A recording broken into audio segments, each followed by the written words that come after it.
ಎಲ್ಲರಿಗೂ ನನ್ನ ನಮಸ್ಕಾರಗಳು. ನನ್ನ ಹೆಸರು ಅಶ್ವಿನಿ.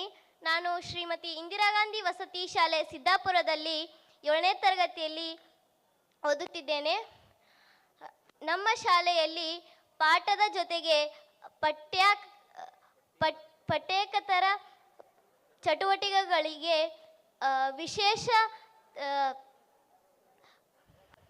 ವಿಶೇಷ ಅವಕಾಶಗಳಿವೆ. ನಮ್ಮ ಶಾಲೆಗೆ ಯಕ್ಷಗಾನವನ್ನು ಹೇಳಿಕೊಡಲು ಬರುವರು ಶ್ರೀ ನರಸಿಂಹ ತುಂಗ ಸರ್ ಅವರು. ಅವರಿಗೆ ಧನ್ಯವಾದಗಳನ್ನು ತಿಳಿಸುತ್ತೇನೆ. ಧನ್ಯವಾದಗಳು. ನಾನು ಬಾಲಗೋಪಾಲ ಮತ್ತು ಶುಭಾಂಗ ಪಾತ್ರಗಳನ್ನು ಮಾಡಿದ್ದೇನೆ. ನಾನು ಈ ವರ್ಷ ಯಕ್ಷಗಾನಕ್ಕೆ ಸೇರಿದ್ದೇನೆ. ನಮ್ಮ ಸರ್ ಅವರು ನನಗೆ ಮೇನ್ ಪಾಠನ್ನು ಕೊಟ್ಟಿದ್ದಾರೆ. ಅವರಿಗೆ ತುಂಬ ಹೃದಯದ ಧನ್ಯವಾದಗಳನ್ನು ತಿಳಿಸುತ್ತಿದ್ದೇನೆ. ನಾನು ಬೆಳಗಾವಿಯಲ್ಲಿದ್ದಾಗ ಒಂದು ಸತಿನೂ ಯಕ್ಷಗಾನ ನೋಡಿಲ್ಲ. ಉಡುಪಿ ಜಿಲ್ಲೆಗೆ ಬಂದ ಮೇಲೆ ನಾನು ಯಕ್ಷಗಾನ ನೋಡಿದ್ದೇನೆ. ಬರುವ ವರ್ಷ 10th SSLC ಮುಗಿಸುವವರೆಗೂ ಕೂಡ ಯಕ್ಷಗಾನವನ್ನು ಬಿಡುವುದೇ ಇಲ್ಲ. ನಾನು ಕಳೆದ 2 ವರ್ಷಗಳಿಂದ ಈ ಕಿಶೋರ ಯಕ್ಷಗಾನ ಸಂಭ್ರಮದಲ್ಲಿ ಪಾಲ್ಗೊಂಡಿದ್ದೇನೆ. ನನಗೆ ರಂಗ ಪ್ರವೇಶ ಮಾಡಲು ಅವಕಾಶವನ್ನು ನೀಡಿದ ಸಂಯೋಜಕರಿಗೆ ಹಾಗೂ ನಮಗೆ ಈ ಸಲ ಒಳ್ಳೆ ಗುರುಗಳು ಸಿಕ್ಕಿದ್ದಾರೆ, ಅನಂತ ಕುಣಬಿ ಅಂತಹ ಗುರುಗಳು ಸಿಕ್ಕಿದ್ದಾರೆ. ಅವರಿಗೆ ಪ್ರಪ್ರಥಮವಾಗಿ ಧನ್ಯವಾದಗಳನ್ನು ಅರ್ಪಿಸ್ತೇನೆ. ಯಾಕಂದ್ರೆ ಅನಂತ ಕುಣಬಿ ಸರ್ ಅವ್ರಿಗೆ ನಾವು ತುಂಬಾ ತಲೆ ಬಿಸಿ ಕೊಟ್ಟಿದ್ವಿ. ಯಕ್ಷಗಾನದ ಲಾಸ್ಟ್ ಟ್ರಯಲ್ ವರೆಗೂ ಕೂಡ ನಾವು ಯಕ್ಷಗಾನವನ್ನು ಕಲೀಲಿಲ್ಲ ಇದ್ದಿತ್ತು. ಅವರಿಗೆ ನಾವು ಕುಣದ್ಕಿಂತ ಜಾಸ್ತಿ ಅವ್ರು ಕುಣದ್ದೇ ಹೆಚ್ಚಾಯಿತು. ಈ ಮೂಲಕ ನಮ್ಮಿಂದ ಅವ್ರ ಮನಸ್ಸಿಗೆ ಏನಾದರೂ ನೋವಾಗಿದ್ರೆ ಈ ಮೂಲಕ ನಾನು ಅವರಿಗೆ ಕ್ಷಮೆ ಕೇಳ್ತಿದ್ದೇನೆ. ಹಾಗೆ ಈ ಯಕ್ಷಗಾನವನ್ನು ಕಲಿಯುವುದರಿಂದ ಕೆಲವರು ನಾನು ಕೂಡ 10ನೇ ತರಗತಿ ವಿದ್ಯಾರ್ಥಿನಿ. ಈ ಯಕ್ಷಗಾನ ಕಲಿಯುವುದರಿಂದ ಕಲಿಕೆಗೆ ತೊಂದರೆ ಆಗ್ತದೆ ಅಂತ ಹೇಳ್ತಾರೆ. ಇಲ್ಲ, ಖಂಡಿತ ಇಲ್ಲ. ಯಾಕಂದ್ರೆ ನಮ್ಗೆ ಏಕಾಗ್ರತೆ ಬರ್ತದೆ ಯಕ್ಷಗಾನದ ಮೂಲಕ.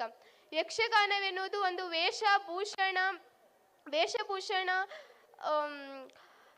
ಮಾತುಗಾರಿಕೆ ಇದನ್ನು ಒಳಗೊಂಡ ಒಂದು ಸಮೃದ್ಧವಾದ ಕಲೆ. ನಮ್ಮ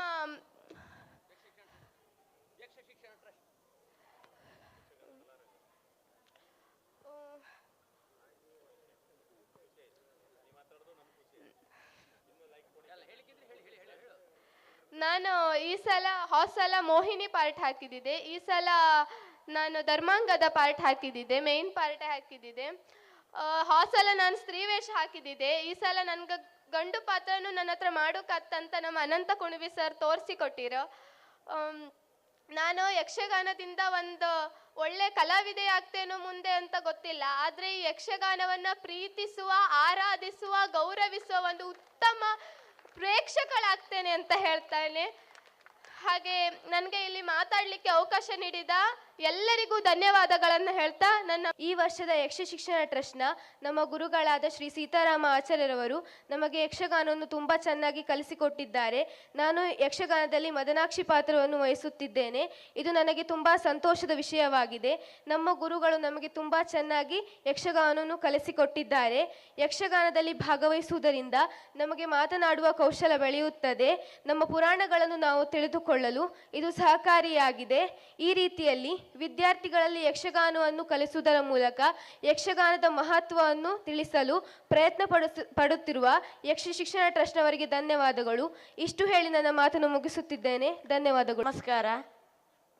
ನನ್ನ ಹೆಸರು ಸೌರಭಮಯ್ಯ. ಯಕ್ಷ ಶಿಕ್ಷಣ ಟ್ರಸ್ಟ್ ಉಡುಪಿ ಇವರು ನಮಗೆ ಇಲ್ಲಿ ವೇದಿಕೆಗೆ ಅವಕಾಶವನ್ನು ಕೊಟ್ಟಿದ್ದಾರೆ. ನನಗೆ ಯಕ್ಷಗಾನ ಕಲಿಯಬೇಕೆಂಬ ಆಸೆ ಮೊದಲಿಂದಲೂ ಇತ್ತು. ಅದನ್ನು ಶಿಕ್ಷಣದ ಜೊತೆಗೆ ಕಲಿಸಲು ಅವಕಾಶ ಕಲ್ಪಿಸಿಕೊಟ್ಟದ್ದು ಯಕ್ಷ ಶಿಕ್ಷಣ ಟ್ರಸ್ಟ್ ಮತ್ತು ನಮ್ಮಂತಹ ಎಷ್ಟೋ ವಿದ್ಯಾರ್ಥಿಗಳಿಗೆ ಅವಕಾಶವನ್ನು ಕೊಟ್ಟಿದೆ. ಇನ್ನು ನಮ್ಮ ಗುರುಗಳಾದ ವಿಘ್ನೇಶ್ ಪೈ ಸರ್ ಇವರು ಬಹಳ ತಾಳ್ಮೆಯಿಂದ ಅತ್ಯುತ್ತಮವಾಗಿ ನಮಗೆ ಹೇಳಿಕೊಟ್ಟಿದ್ದಾರೆ. ಹೆಜ್ಜೆಯಾಗಿರಬಹುದು, ಕುಣಿತವಾಗಿರಬಹುದು. ಇನ್ನು ಯಕ್ಷಗಾನದಲ್ಲಿ ಕುಣಿತ, ಮಾತುಗಾರಿಕೆ, ಅಭಿನಯ ಎಲ್ಲದಕ್ಕೂ ಅವಕಾಶವಿರ್ತದೆ. ನನಗೆ ಪಠ್ಯ ಮತ್ತು ಪಠ್ಯೇತರ ಚಟುವಟಿಕೆಗಳಲ್ಲಿ ಬಹಳ ಆಸಕ್ತಿ. ಹಾಗಾಗಿ ನಾನು ನಮ್ಮ ಶಾಲೆಯಲ್ಲಿ ಪಠ್ಯ ಮತ್ತು ಪಠ್ಯೇತರ ಚಟುವಟಿಕೆಗಳಲ್ಲಿ ಒಂದಾಗಿರುವ ಯಕ್ಷಗಾನವನ್ನು ಆಯ್ಕೆ ಮಾಡಿಕೊಳ್ಳಿದ್ದೇನೆ. ಈ ಯಕ್ಷಗಾನವನ್ನು ನನಗೆ ವ್ಯಾಸಂಗ ಮಾಡಲು ನಮ್ಮ ಶಾಲೆಗೆ ಪ್ರತಿ ವಾರಕ್ಕೆ ಎರಡು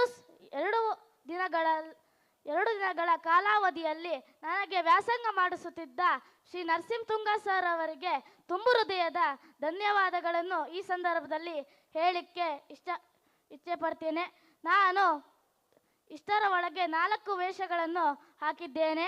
ಈ ಶಾಲೆಯಲ್ಲಿ 2 ವೇಷಗಳನ್ನು ಹಾಕಿದ್ದೇನೆ. ಈ ಶಾಲೆಯಲ್ಲಿ 2 ವೇಷಗಳು ಹಾಸ್ಯದ್ದೇ. ಯಾಕೆಂದರೆ ಶ್ರೀ ನರಸಿಂಹತುಂಗ ಸರ್ ಅವರು ನಾನು ಬಹಳ ಹಾಸ್ಯ ಮಾಡುತ್ತೇನೆ ಎಂದು ನನಗೆ ಹಾಸ್ಯ ಪಾತ್ರವನ್ನೇ ಕೊಟ್ಟಿದ್ದಾರೆ. ಈ ಕಾರಣಕ್ಕೆ ಅವರಿಗೆ ಮತ್ತೊಮ್ಮೆ ಧನ್ಯವಾದ ಹೇಳಲು ಇಚ್ಛೆ ಪಡುತ್ತೇನೆ. ಹಾಗೂ ನಾನು ಸರಕಾರಿ ಕಿರಿಯ ಪ್ರಾಥಮಿಕ ಶಾಲೆ ಕದಳಿಯಲ್ಲಿ ಇರುವಾಗ ನನ್ನ ಯಕ್ಷಗಾನವನ್ನು ನೋಡಿ ನಾನು ಮುಂದೆ ಇದೇ ಥರ ಯಕ್ಷಗಾನದಲ್ಲಿ ಪಾಲ್ಗೊಳ್ಳಬೇಕೆಂದು ಇಚ್ಛೆ ಪಡುತ್ತಿದ್ದೆ. ಆ ಕನಸು ನನಸಾಗಿದೆ. ಆ ಕಾರಣಕ್ಕಾಗಿ ನಮಗೆ ಈ ವೇಷಗಳನ್ನು ಇಲ್ಲಿಯವರೆಗೆ ಬರಲು ಸಹಕರಿಸಿದ ಎಲ್ಲ ಗುರುಗಳಿಗೂ ಧನ್ಯವಾದಗಳನ್ನು ಸಮರ್ಪಿಸಿಕೊಳ್ಳುತ್ತಾ ನನ್ನೆರಡು ಮಾತುಗಳನ್ನು ಮುಗಿಸುತ್ತಿದ್ದೇನೆ. ಧನ್ಯವಾದ.